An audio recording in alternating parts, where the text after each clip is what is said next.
Acquire their seats.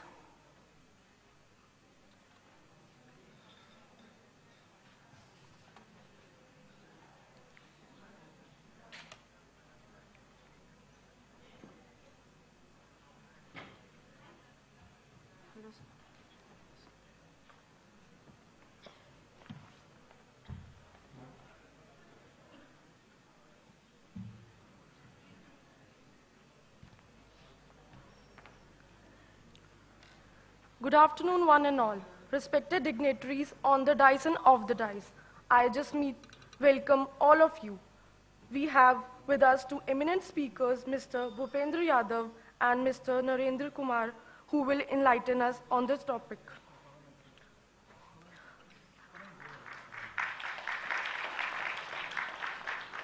Learned Mr. Bhupendra Yadav, sir, is an Indian politician and currently a member of parliament in the Rajya Sabha representing the state of Rajasthan. Sir is a lawyer by profession practicing at the Supreme Court of India. Sir was a counsel for Government of India before Liberhan Commission. Sir also appeared as a lead lawyer before Wadhwa Commission. Sir has been closely associated with Shri Ram Setu case and Ram Mandir case and various important public interest litigations in Supreme Court of India. Sir has authored a book titled Supreme Court on Forest Conservation that highlights the need for environmental protection. It is indeed an honor to have you, sir, with us. I, on behalf of Think India family, welcomes you, sir.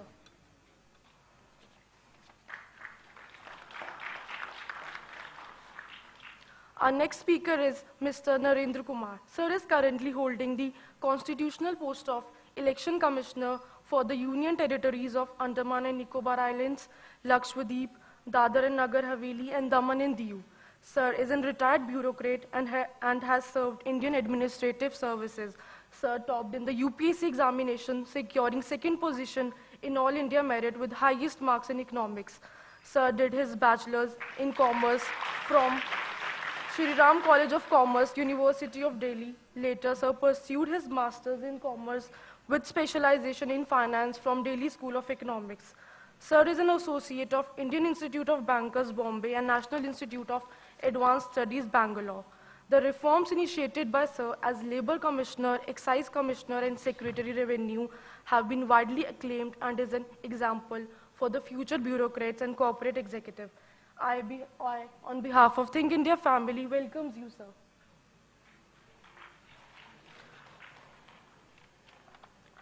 Now I request Mr. Varun Datta to felicitate Mr. Yogendra Yadav, sir. Bhupendra Yadav, sir. Sorry, sir.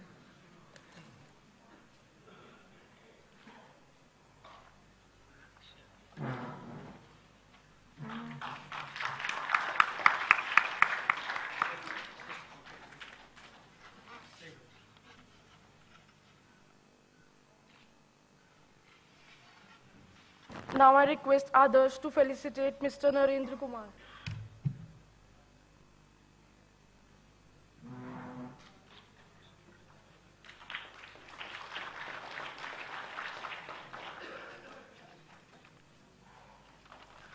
Now I request our first speaker, Mr. Narendra Kumar, to address the audience.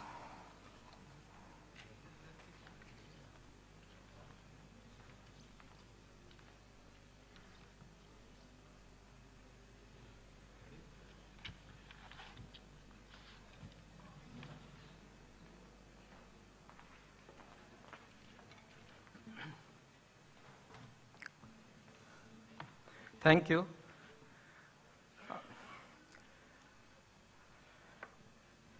Shri Honorable MP, Shri Bhupendra Yadav ji, and dear friends, today we are discussing a very, very important issue, that is elections, basically our electoral process, and the invocation of religion and caste for the purpose of political objectives. I have taken over as election commissioner for UTs on 1st of November. Immediately I had to carry out election process in Lakshadweep for Jila Panchayat and Gram Panchayats. There, the entire community, the entire population is homogeneous. That is, all were Muslims and all are STs. So there was no issue at all, either of religion or caste. But when we move to other parts of the country, then we find the society is heterogeneous. Religion, races, communities, languages, castes, and so entire society is divided into these categories. And it becomes convenient for the political parties to address these communities, these individual groups, based on identity. Basically, public mobilization is the job of the political parties, and public mobilization can be in two forms. One is ideology-based, which addresses the basic issues confronting the public, like food, clothing, shelter, employment, education, health, infrastructure, and nations building through development process. And for this, the political parties have to have a very sound socio-economic policies, programs, and ideology. The other route open is addressing and arousing the emotions of the people. And this takes place through religion, caste, race, communities, language, region. This is identity politics. In any country, identity politics cannot take the political party or nation long forward. Unfortunately, in our country, despite all provisions in the Constitution and statutes enacted by the Parliament, we find we are confronted with these basic anomalies which are directly harming the roots of our democratic system. Now, why this has emerged? The issue is this. Basically, this identity politics got a fillip during 1980s. I would say during Mr. Rajiv Gandhi's tenure, when he tinkered with very complicated issues. First, he allowed opening of the gates of this Babri Masjid, then he allowed puja, and then to assuage the interests of other community, he passed parliamentary enactment through his brutal majority to do away with the judgment of Supreme Court in Shah Bano case. Then there came Mandal, and in response to Mandal, Kamandal. And all these have led to a total, complete deterioration. And we have been led to an abyss.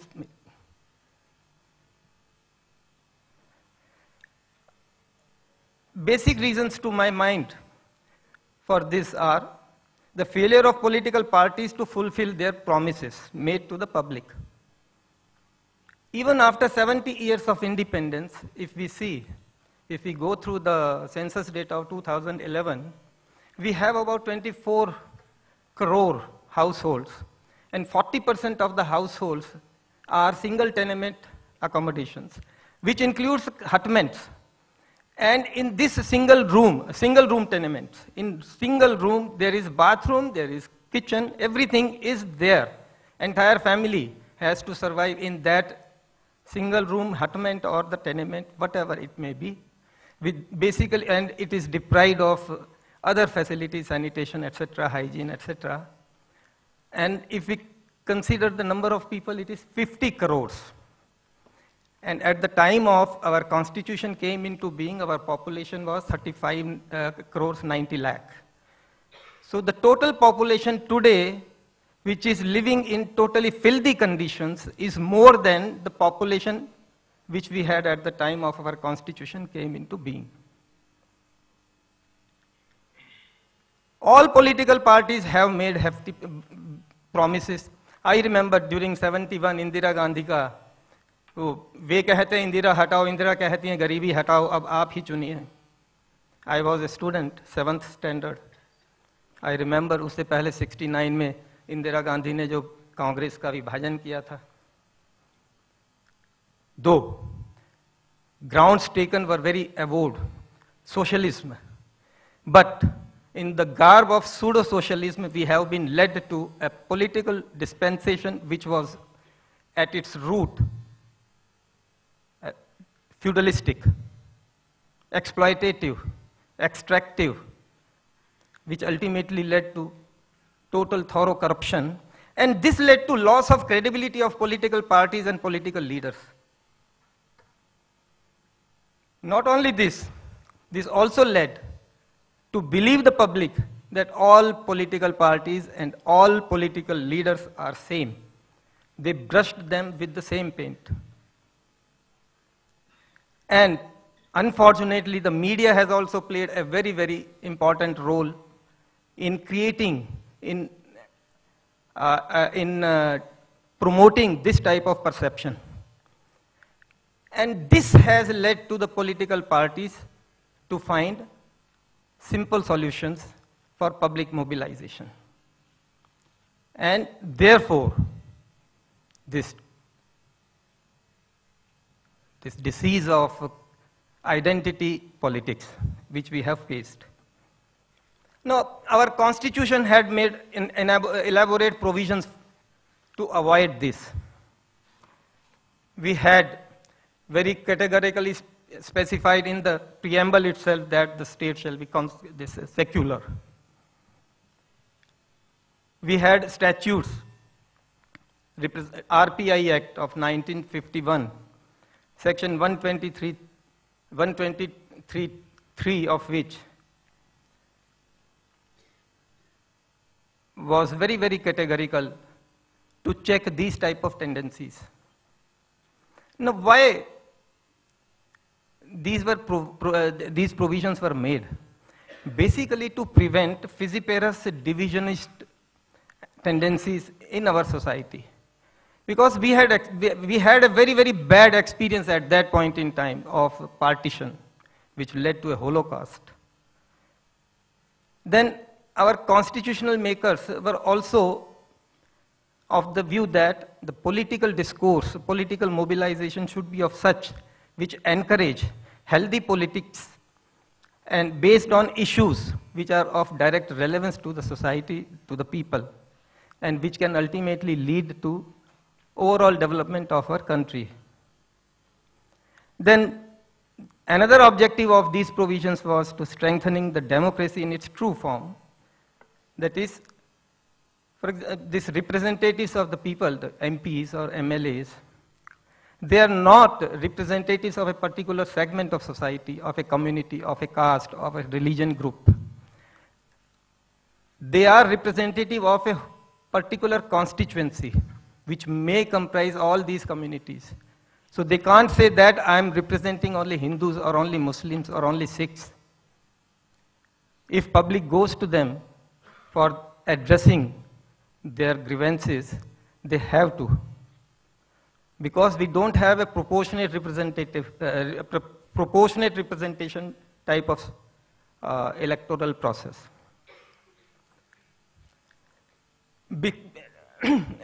Despite of these objectives, unfortunately, we find ourselves in a very, very gloomy situation. Code of conduct has been in force since 1960. First time it was brought in 1960 in Kerala, then in 61 throughout the country. But again, it has also failed. ये क्यों हो रहा है? Why it is happening? As I told you, because our political system, our political parties, our leaders have basically failed in carrying out the mandate enshrined in our constitution. What was that? Equality, freedom, of opportunity, economic, legal and social. जो हमारा preamble में जो था, जो समता, समानता और स्वतंत्रता, आर्थिक, सामाजिक और राजनीतिक, अगर हम इसको सामने रखते और इसके आधार पर काम करते, unfortunately we have not done that. Today our this caste system, हम कितना भी इसके बारे में बोलें, unfortunately it has gone in our DNA. Even after conversion into other religions, this caste system prevails. Even after an Indian goes to America, he carries his caste there also. And unfortunately, nobody is talking about addressing this scourge. ये क्यों हो रहा है? Because it provides an easy alternative to political parties to mobilize people. और public को भी पता है कि मैं अपनी जाति के आधार पे, जाति की आइडेंटिटी के आधार पर कुछ तो हासिल कर सकता हूं. At least a pressure group can be formed. I'm not going into details. अभी डिस्कशन होगा और हमारे आदरणीय एमपी साहब बैठे हैं and he is an expert in himself, मतलब legally also he is a very sound person. मैं तो लॉ का स्टूडेंट नहीं हूं, पर मेरा एक मानना है कि आज की तारीख में अगर हमको कुछ करना है, देश को आगे ले जाना है, in fact our country has got the best natural endowments in the world. We have largest cultivable land which can give us 3 crops a year. We have natural flora fauna which is unparalleled. We have natural resources, खनिज पदार्थ. We have a coastal line जो किसी देश के पास इतनी बढ़िया coastal line नहीं है. हमारे पास हिमालय का प्रोटेक्शन है, हमारे पास इतनी बढ़िया क्लाइमेटिक कंडीशंस है, every type of climatic conditions and then monsoon. किस चीज में कमी रखी है विधाता ने हमारे देश के लिए? कहीं नहीं, कोई कमी नहीं है. और सबसे ऊपर हमारे पास मैन पावर है, इतनी बड़ी man power, and we have totally destroyed that man power. जैसे मैं बता रहा था, political parties lost their credibility. कैसे हुआ ये? Directive principles of state policy provided for that within 10 years of promulgation of constitution coming into being, state shall endeavor that every children of up to 14 year of age gets education. इसका क्या हुआ?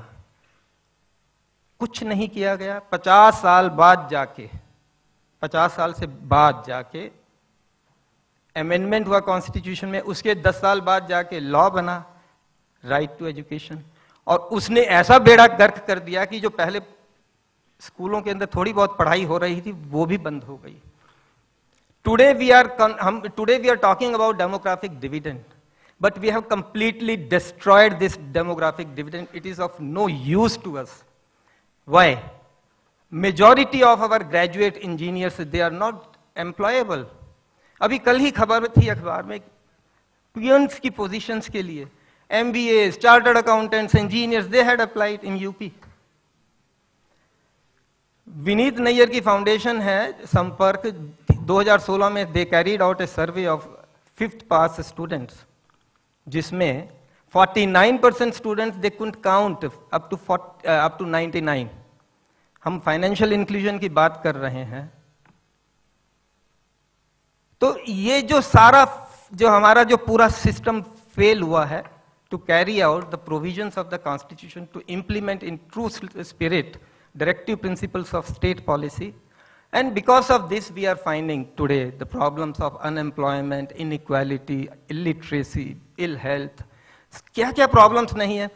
इसके ऊपर मेरा एक घंटे का YouTube के ऊपर भाषण है, लास्ट जो 2016 में मैंने दिया था Shri Ram college of commerce में, सोशल जस्टिस के ऊपर है. सोशल जस्टिस में आप देखिए इसे, नरेंद्र कुमार IAS 1988 आप डालेंगे उस पर सोशल जस्टिस तो ये आ जाएगा. काफ़ी डिटेल में मैंने उस पर इसके एनालिसिस किया है क्यों है ये सारा. क्योंकि आज कॉन्टेक्स्ट थोड़ा दूसरा है. कॉन्टेक्स्ट वही है इलेक्शंस का। अगर हमको वाकई में हमारी डेमोक्रेसी को सही मायने में डेवलप करना है, इसको इंक्लूसिव बनाना है, प्लूरलिस्टिक बनाना है, then we have to think about developing a political leadership which is visionary, which is nationalist, which basically aims at addressing the core issues of society and nation, and not these peripheral issues. क्योंकि इससे किसी का कुछ भी भला होने वाला नहीं है। शॉर्ट टर्म में पॉलिटिकल पावर मिल जाएगी, पर यह भी एवर लास्टिंग नहीं है। जनता पार्टी आई, ये जो आपका मुलायम सिंह यादव जी का, लालू यादव जी का, इन्होंने क्या किया? In the garb of socialism they played this identity politics, पर इसकी एक लिमिट थी, लिमिट खत्म हो गई। मायावती का सेम लिमिट थी, लिमिट खत्म हो गई। अभी हिंदुत्व के आधार पे भी अगर कितना खेल सकते हैं खेल लेंगे, उसके बाद इसकी भी लिमिट खत्म हो जाएगी।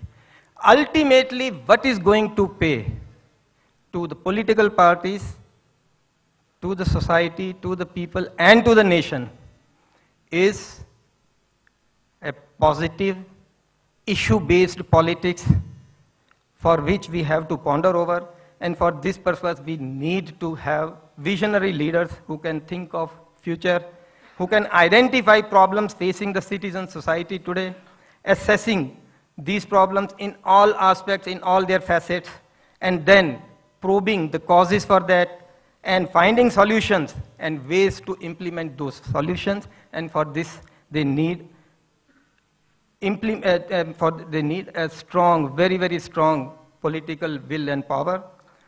Unless we develop, we promote these types of leaders in our country, I don't think we have a way forward. I stop at this point with the hope that now at least we will find our true course for our democratic process to take forward us. Thank you. Thank you, sir, for your warm address. Now I